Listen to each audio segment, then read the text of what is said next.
ايه ده؟ ايه اللي انت جايبه لي يا اخويا ده؟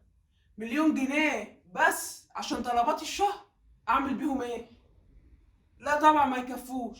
وبعدين قلت لك مليون مرة، جيب لي ورق من فئة 10,000. الناس كلها بتعرف اني رايحة السوق بسبب الفلوس دي. جايب لي ورقة ب1000 اعمل بيها ايه؟ ايوه، حرام عليك، مرة هتخيتي وانا نازلة بشنطة السفر دي ورايحة السوق. كمان انا قلت لك 100 مرة، اشتغل بلوجر، اشتغل حاجة ليها نفع بدل الصنعة عشان تكسب بالدولار. ما بقتش نافعة شغلتك دي.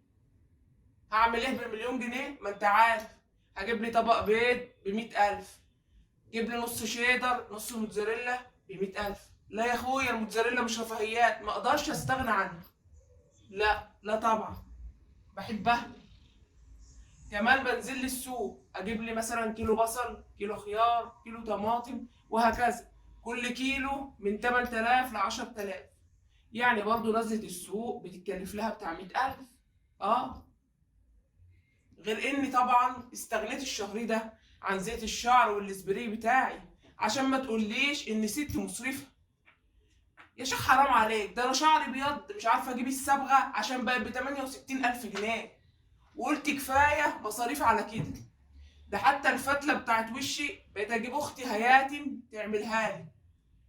اه، عشان الكوافيره بقت تاخد 55,000 جنيه على الشنب بس من غير الحواجب، رغم اني اصلا ما عنديش حواجب. يعني حواجب اهي على قدي شبه استاذ يوسف داوود الله يرحمه. بقول لك ايه، ما تقرفنيش، مليون جنيه دي ما تنفعنيش. يبقى اديني مصروف عدل، ويا ريت وانت نازل تبقى تشحن لنا بقى كارت الكهرباء. اشحنه بمليون جنيه عشان عايزه اشغل السخان واستحمى. مش هيبقى فقر وعفانه. اه، مش فقر وريحه وحشه.